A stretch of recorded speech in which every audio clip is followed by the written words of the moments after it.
가만히 있으니까 가만히로 알고 보자 하니까 보자기로 하는 거 아니겠습니까? 근데 그게 나중에 안 좋아지면 좀 그렇긴 하지만 이런 일상적 공격성이 심해지면 다 가족이라도 갈등하고 기본적으로 가족이라도 상처받습니다. 우리가 왜 배우자들끼리도 서로를 존재를 꽃처럼 보아라 이런 얘기 하는 것처럼 진짜 중요한 건 가족들끼리 친절해야 돼요. 일부러 친절한 말 쓰려고 해야 돼요. 이 말도 일종의 패턴을 가지고 있어서 막말하고 쌍욕하는 사람에게는 계속 막말하고 쌍욕해요. 친절하게 말하고 좋게 말하고 곱게 말하는 사람에 대해서는 꼭 그 말투를 사용하게 돼 있습니다. 사람의 관계 습관은 대상에 따라 달라지는 거예요. 사장이 누워있다고 생각해 보세요. 그렇게 안 해요. 자기 친구가 입원했다 그래도 카톡 하나라도 주는데 부모가 누워서 석 달료를 병원에 누워있고 수술하고 그러는데 전화 한 통 안 하고 한번 찾아오지도 않는 그런 가족들도 있거든요. 가족이 아니라고 생각합니다. 이미 사람으로 보지 않는 거예요. 나에겐 인생의 중요한 대상이라고 조금도 인정하지 않는 거기 때문에 그런 가족은 그냥 후적 정리하세요. 가족관계도 인간관계예요. 사회적 관계고요. 가족관계라 그래서 무조건 다 이 핏줄도 DNA도 이렇게만 생각하시면 완전히 오해라고 생각합니다. 가족이기 때문에 상처도 받고 고통스럽다 말하는 것 중에 하나는 그걸 사회적 관계로 보지 않기 때문이에요. 가족이 대단히 특별한 관계라고 생각하는데 전 그렇게 생각하지 않습니다. 1세기 현대의 가족으로 살아간다는 건 언제든 등지는 관계가 되기도 하는 게 이 현대 가족이 가지는 특징이더라고요. 사람들이 늘 목말라 하는 게 뭐냐면 우리 가족은 왜 다른 가족처럼 행복하지 않아요? 행복이 어떤 얘기인가 가만히 들어보니까 친밀감에 관련된 거더라고요. 가족들과 함께 있어도 나는 고독하다는 거예요. 외롭다는 겁니다. 내 가족이 내 가족 같지 않고 내가 가장 힘들고 어려운 시점에 오히려 내 가족이 나에겐 멀어진 존재가 되더라. 그래서 이런 관계는 관계 시소를 타는 가족이 있어요. 이 관계 시소를 타는 가족은 어떤 가족이냐면 하나는 이렇게 딱 타잖아요. 한 사람이 올라가면 한 사람이 내려가. 또 이쪽 사람이 올라가면 이쪽 사람이 내려가요. 이게 바로 시소예요. 서로 계속 엇갈리는 듯이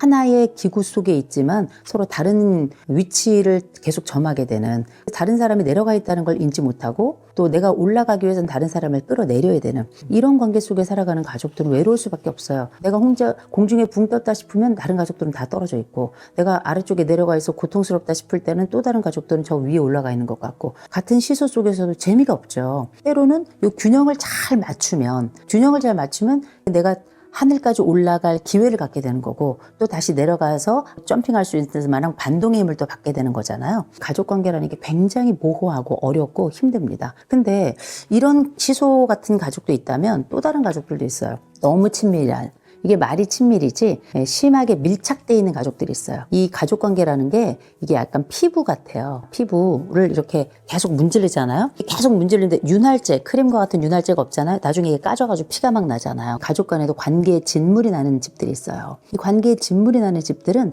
너무 밀착돼가지고 서로 간에 떨어질 수도 없어요. 떨어질 수도 없고, 떨어지면 우리는 서로 가족 간에 범죄, 곧 다시 말해 서로를 외롭게 하는 거고 가족으로서 역할을 하지 않는 거라고 생각하는데, 이 진물이 나는데도 불구하고 이 관계를 유지하는 건 누군가 이 관계를 유지하도록 이렇게 짓누르고 있기 때문이에요. 그게 부모가 됐건 자식이 됐건. 안에서 뭐라 그러냐면 우리 너무 친해, 우린 비밀이 없어, 이런 얘기 하거든요. 가족도 사회생활이라고 말씀드렸죠. 사적 공간도 있어야 되고 사회생활도 해야 되고 사생활도 있는 그 집이 건강한 집인 거예요. 그런데 모든 비밀도 없고 마치 깨끗하고 맑고 자신 있게 결벽증 환자인 것 마냥 서로에게 비밀이 없어야지만 가족이라고 생각하는 그런 아주 병리적 가족들은 결국 관계에 진물이 날 수밖에 없습니다. 이런 집들은 10중8구 그 사회생활할 때 다른 사람들과의 관계에 있어도 굉장히 어려움을 경험하고요. 더군다나 아이들이 분리돼야 될 시점에도 분리가 안 돼가지고 부모가 쩔쩔매거나 자식이 쩔쩔매거나 그랬다가 다시 또 융합이 되고 이런 상황들이 막 생겨납니다. 이런 또 가족이 있다면 관계를 마치 설사하듯 관계 설사하는 사람들도 있고 관계 변비를 경험하는 사람들도 있어요. 이제 엄격한 가족, 이런 가족들은 서로 감정 소통을 잘 하지 못해요. 관계도 어떨 때는 확 시원하게 확 털어야 될 때가 있잖아요. 왜냐면 관계는 다 에너지니까 에너지를 제대로 털어내지 못하면 이 관계에도 변비가 오는 거죠. 그럼 어떻게, 이걸 해소하려면 심하면 어떻게 병원에 두고 가서 관장을 해야 될 경우도 있어요. 그렇게 상담 현장이나 정신과로 오는 경우도 있잖아요. 근데 관계에도 설사를 하는 경우들도 있어요. 미친 듯이 욕하고 서로에게 공격하고, 그 인간과 나는 이번 생에 마치 내가 상한 회를 먹은 것처럼 그렇게 가족관계가 힘들고 어렵게 유지되는 경우가 있거든요. 이 사람들은 계속 소진이에요. 이 집에 산다는 것 자체가 인생이 그냥 장이 말라 비틀어질 정도로 이 삶이 행복하겠습니까? 그렇지 않거든요. 이렇게 관계에 진물이 나기도 하고 시소관계이기도 하고 변비이기도 하고 설사이기도 하고, 이런 가족관계를 가지고 있는 사람들이 친밀감은 없느냐? 있어요. 없는 거 아닙니다. 없는 건 아닌데 너무 들러붙어 있거나 너무 공격적이거나 너무 거리를 관계를 느끼거나 이렇게 적절하지 않은 관계를 갖게 되는 겁니다. 무슨 일이 벌어지냐면 부적절감이라는 게 생겨나요. 부적절감이라는 게 뭐냐면 내가 회사를 다녀. 이 회사가 내 회사 같지가 않아. 내가 이 회사에 있는 게 난 늘 계속 불편해. 집도 그럴 수가 있다는 거예요. 내 가족으로 산다는 게 내가 불편하고 이 집만 아니었으면 좋겠고 왠지 내가 이 집에 있으면 마치 내가 타인이 된 것 같고 이방인이 된 것 같고 이런 느낌을 받는 집들도 있거든요. 이게 다 뭐냐면 부적절감이에요.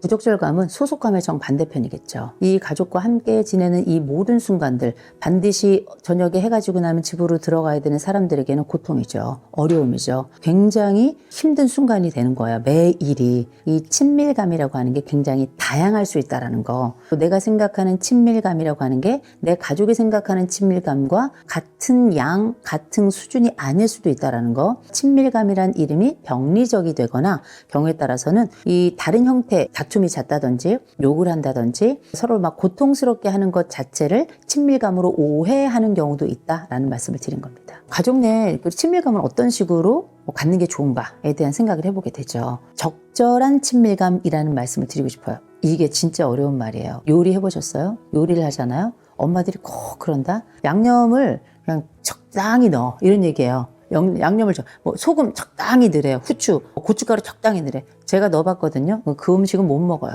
그런 것처럼 실제 이 적절한 친밀감이라는 게 굉장히 어려운 말입니다. 어디까지가 적절함이고 어디까지가 부적절함인가에 대한 경계. 내가 원하는 적절함이 내 부모나 혹은 내 자식이 생각하는 적절함하고 같을 수 없잖아요. 우리가 이제 상담 현장엔 어떤 말이 있냐면 라포라는 말이 있어요. 라포. R-A-P-P-O-R-T. 치료적 동맹 혹은 치료적 관계 이런 뜻이에요. 어떻게 형성이 되냐면 내담자가 상담 현장에 딱 와요. 이 내담자하고 상담자가 딱 만나는 그 순간이 있어요. 그 순간부터 마치 가족처럼 내가 저 사람하고 이 상담을 계속 해야 되겠다. 내가 저 사람하고는 같이 못하겠다. 이런 마음의 결정이 생겨나요. 내담자 측뿐만 아니라 상담자 측에서도 똑같아요. 내가 저 사람은 좀 별론데 이런 생각이 들기도 하고 내가 저 내담자하고 한번 잘해봐야 되겠다. 이런 마음이 들 때도 있어요. 이런 신뢰의 관계를 우리가 라포라고 불러요. 이 라포는 처음 형성됐다고 끝까지 가는 건 아니에요. 관리가 되게 중요해요. 초기 형성된 이 라포가 상담이 진행되면서 중간에 또 강화되기도 하고 약화되기도 하고 잘 안 되면 상담이 끝나기도 하고 잘 되면 우리가 원래 약속했던 10회기 상담을 하기로 했었는데 20회, 30회, 50회, 100회를 가기도 해요. 문제가 가지고 있는 특성 때문에 또 길어지는 거기도 하겠지만 기본적으로 상담자에 대한 신뢰가 있어야 되는 거거든요. 또 내담자에 대한 신뢰가 있어야 되고 상담 끝날 때까지도 진행되고 심지어 이 라포의 핵심은 뭐냐면 상담이 끝나고 더 이상 내담자와 상담자가 보지 않는 그 순간에도 마음속에 이게 있어. 내가 다음번에 무슨 일 있으면 이 선생님한테 가면 되겠다. 상담자 마음속에도 내가 그때 만났던 그 내담자 잘 지내고 있을까? 지금까지 우리가 그때 해왔던 그 이야기를 잘 진행하고 있을까? 가끔씩 그렇게 문자를 나누기도 이렇게 하거든요. 상호 간에 그 함께했던 시간이 남은 생애에도 남은 기간 동안 보지 않는 순간에도 지속적으로 마음에 그 사람에 대한 확신과 신뢰를 갖게끔 하는 역할을 하는 게 이게 라포예요. 가족관계도 그렇다고 생각합니다. 아이들 어렸을 때 부부로 처음 이제 결혼해서 살아가고 아이를 낳고 아이들이 커가고 쭉 살아가는 동안에 아이가 있을 수도 있고 아이가 없을 수도 있잖아요. 이렇게 쭉 살아가는 동안에 뭘 해야 되냐면 부부도 24시간 보는 게 아니에요. 각자 맞벌이를 할 수도 있고 한 사람은 직장에 나가고 또 한 사람은 가사에서 프로주부 역할을 할 수도 있고 남자가 프로주부 역할을 하고 아내가 또 나가서 일을 할 수도 있고 요새는 워낙에 다채로우니까 우리가 서로 보지 않는 순간에도 그를 의심한다면 이 집은 아픈 집이에요. 우리가 그를 보지 않는 순간에도 이 사람이 일 잘하고 있겠지 배는 고프지 않나 이런 생각을 한다면 이 집은 건강한 집이에요. 그죠? 보지 않는 순간에도 그 사람에 대한 신뢰를 가지고 있는 이 관계 이게 이제 부부 라포라고 봐야 되겠죠. 아이도 마찬가지예요. 이 아이가 내 품 안에서 24시간 눈앞에 보일 때는 일거수일투족을 우리가 다 알 수 있고 모든 상황을 다 파악하지만 아이가 어린이집이나 유치원을 다 가잖아요. 안 보여. 그럼 어떻게 얘가 잘 지내고 있는지 안 지내고 있는지 그 유치원이나 어린이집에서 뭘 했으면 좋겠어. 막 CCTV로 맨날 24시간 막 보여줬으면 좋겠잖아요. 근데 그거 보지 않아도 이 선생님에 대한 신뢰를 가지고 기관에 대한 신뢰를 가지고 이 아이가 거기서도 잘 지낼 것이다 라는 믿음을 갖게 되죠. 그렇죠? 안 보는데도 불구하고 아이가 잘 지낼 수 있을 것이라는 생각을 갖게 돼요. 이 아이가 돌아왔을 때 물어보죠. 재밌었어? 잘 지냈어? 어떤 게 제일 재밌었어? 이런 걸 물어보잖아요. 그럼 애가 엄마는 이게 좋았고 저게 좋았고 걔랑 싸웠고 막 이런 얘기도 막 하죠. 보지 않는 순간에도 그리움이나 혹은 불안을 이렇게 홀드, 붙잡고 있고 유지하지만 한편에는 잘 지낼 것이다 라고 하는 일종의 확신을 갖게 되는 거죠. 두 가지가 균형점을 이뤄야 이 사람이 안 보는 가운데서도 안전할 거라고 하는, 안 보는 동안에도 이 사람에게 빠르게 달려가서 이 불안을 터치하기 위해서 쩔쩔매지 못하는 이런 상황이 벌어지지 않는 거예요. 성장하면 더 그래요. 초등학교만 들어가도 아이들이 또 학원 다니는 시간이 길어져요. 중고등학교 가잖아요. 이것들이 어디 있는지 모르겠어. 그죠? 인터넷 세계 속으로 이제 들어가요, 아이들이. 그러면 그때는 우리가 이제는 만질 수도 볼 수도 범접할 수도 확인할 수도 없는 세상 속에 들어가는 거예요. 그때의 부모들이 할 수 있는 유일한 방법은 아이를 믿는 방법밖에 없어요. 가끔 그에게 물어보고 그를 믿는 방법밖에 없어요. 요즘 애들은, 남자애들 왜 바카라 다들 깔고 하우스도 막 열고 대포 통장도 막 만들고 이런 애들도 있어요. 부모들이 모르거든요. 정말 어렸을 때부터 진짜 출생부터 속썩이는 애들이 있어요. 이런 친구들이 다 인생 마지막까지 속썩이는 건 아니에요. 원래 그 구분소나무가 마을 지킨다고 이런 친구들이 나중에 철들면 또 끝내주게 부모 부양하는 애들이 있거든요. 그 과정이 올 때까지는 늘 노심초사하게 만드는 자식들이 있단 말이에요. 그렇게 노심초사하게끔 계속 만들 때에는 그만한 일들이 사사건건이 또 시시콜콜하게 되게 많았던 거예요. 라포를 형성할 기회를 주지 않은 거예요. 라포를 형성할 기회가 없었던 거예요. 그게 너무 짧아가지고 우리에게 충만감을 주지 않는 거예요. 우리는 기다릴 수도 없는 거예요. 변수에 대해서 늘 조마조마하고, 이 가족은 친밀감이 있다고 얘기할 수 있을까요? 사건이 많은 집은 친밀감도 적어요. 그건 분명해요. 그 대신에 이 가족 간에 보지 않아도 서로를 믿고 기다려줄 줄 아는 그 힘과 또 그런 지탱하는 힘, 이런 것들이 사실 굉장히 중요한 생애 라포가 되기 때문에 이런 가족들은 자주 보지 않아도 친밀하다.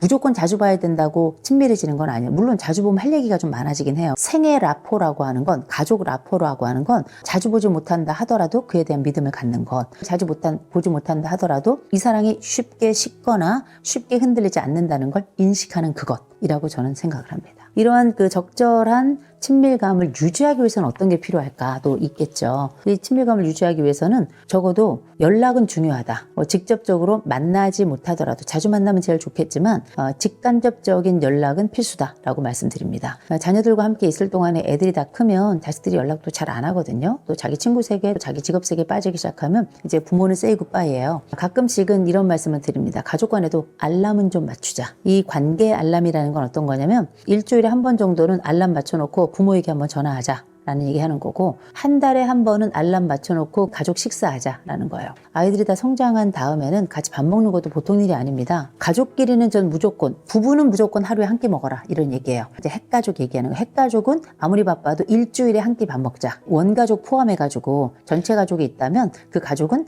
한 달에서 두 달 정도에 한 번씩은 밥은 먹자. 근데 그거 어려워요. 한두 달에 한 번씩 밥 먹기는 어려우니까 정해진 때에는 밥을 먹자. 생신이라든지 특별한 기념일이라든지 뭐 이럴 때 있잖아요. 명절 이런 데 같이 밥 먹는 거 아니에요. 그게 가족이에요. 같이 밥 먹는 게. 제가 이런 말씀을 왜 드리냐면, 부부가 이혼하는 부부도 있고 이혼 안 하는 부부도 있어요. 근데 가족은 다 싸우고 부부도 당연히 다 싸워요. 다툼이 있지만 이혼을 하는 부부하고 안 하는 부부들의 특징을 보면 밥 먹는 집 있죠. 부부가 같이 하루에 한 끼라도 무조건 말을 하든 안 하든 같이 밥 먹는 집은 살아요. 희한해요. 밥 먹는 집은 살아요. 일주일에 한 번이라도 같이 밥 먹는 가족은 자기네들 가족이 행복하다고 느껴요. 재밌죠? 명절이든 어쨌든 우리 가족이 방함께 모여가지고 뭐 행사를 하잖아요. 욕은 할지언정 그래도 우리 집은 연례 형사로 우리는 이건 해 라고 얘기를 해요. 이게 되게 중요한 하나의 결속 방식인데, 그게 다 뭐냐면 수저를 함께 두는 과정인 거예요. 저는 식구라고 부르잖아요. 밥 먹는, 먹을 식자에도 입구자. 밥 먹는 입이 보여야 가족이라고 저는 얘기해요. 그 입을 보자. 밥 먹는 입. 숟가락을 떠서 입을 벌려서 그 밥이 넘어가는 그 순간을 보는 사람이 가족이기 때문에 부부는 하루에 한 끼는 먹자. 가족은 한 일주일에 한 끼는 먹자. 대가족이나 이런 가족들은 우리가 알고 있는 연례 행사 때 같이 모여서 밥 먹자 이런 얘기를 드립니다. 이게 아무것도 아닌 것 같지만 굉장히 우리가 가지고 있는 근원적 친밀감을 계속 유지하게끔 하는 거예요. 굉장히 중요한 역할을 하는 거고, 가족으로서의 결속감도 갖게 하고 일종의 가족으로서의 의무를 주는 겁니다. 저희 집 같은 경우는 저희 부부는 뭐 하루에 한 번은 꼭 밥 먹고요. 토요일 저녁 아니면 금요일 날 저녁에는 저희 식구들은 무조건 같이 함께 밥 먹어요. 그 밥이 뭐 피자가 됐건 아니면 한식이 됐건 뭐 파스타가 됐건 아니면 뭐 집에서 수제비를 끓여 먹건 상관없이 무조건 한 끼는 같이 먹거든요. 너무너무 중요합니다. 그게 뭐 만난다고 무슨 할 말이 있는 것도 아니에요. 만난다고 뭐 대단한 일을 하는 것도 아니고 그냥 밥 먹는 거예요. 함께 먹는 그 밥알이 저는 정서 헤모글로빈이라고 해서 정서적 수혈이라고 저는 생각을 해요. 이런 게 있어야 우리 집은 이렇게 밥 먹어. 이번 주에 또 가서 밥 먹는 거지 뭐. 그러니까 그의 삶에 가족이 늘 존재하는 거예요. 그거 되게 중요한 거거든요. 적절한 친밀감은 있는 것이다. 대신 이런 개별적인 감정 갈등들이나 어떤 일상 갈등들이 있을 수는 있어요. 평생에 걸쳐서 매일 빠짐없이 일어나는 일이 아니라 어쩌다 변수처럼 생기는 일이라면 문제. 우리도 사회적 관계니까. 과장님하고 맨날 기분이 좋고 대리님하고 맨날 뭐 행복하게 지내나요? 투닥투닥 하기도 하고 동료들끼리도 서로 등 보이고 그러는데 가족도 그럴 수 있죠. 그러나 근원적으로 우리가 가지고 있는 우리가 그래도 뭐 또 이런 건 하지. 이런 게 바로 저는 근원적 친밀감이라고 생각하고 이런 과정들을 유지하기 위해서는 적절한 친밀감을 유지하기 위해서는 이 밥 먹는 것에 대한 기본적인 원리를 좀 책정하는 게 되게 중요하다. 친절해야 돼요. 친절해 되게 중요해요. 일상적 공격성이란 말이 있어요. 일상적 공격성은 가족 내에서 많이 발생하는데 이거는 뭐냐면 내가 이 사람한테 틱틱거리고 하지 마!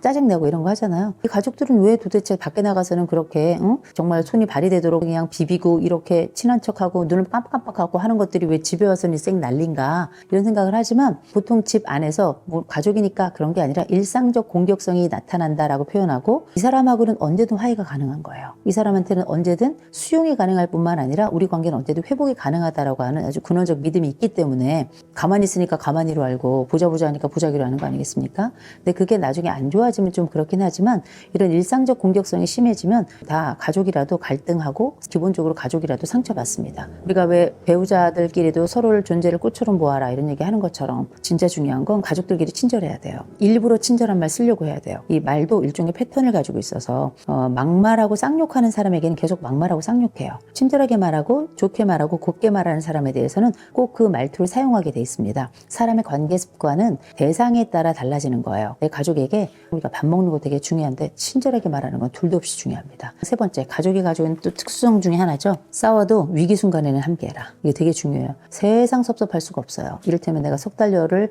병원에 누워 있었는데 전화 한 통 안 해? 이건 쓰레기예요. 가족이 아니에요. 그래서 그런 가족은 유산도 남겨주면 안 돼요. 전 그렇게 생각합니다. 아무리 바빠도 예를 들어서 자기 부장이나 사장이 누워있다고 생각해 보세요. 그렇게 안 해요. 자기 친구가 입원했다 그래도 카톡 하나라도 주는데 부모가 누워서 석 달여를 병원에 누워있고 수술하고 그러는데 전화 한 통 안 하고 한번 찾아오지도 않는 그런 가족들도 있거든요. 저는 그런 가족은 가족이 아니라고 생각합니다. 이미 사람으로 보지 않는 거예요. 나에게 인생의 중요한 대상이라고 조금도 인정하지 않는 거기 때문에 그런 가족은 그냥 후적 정리하세요.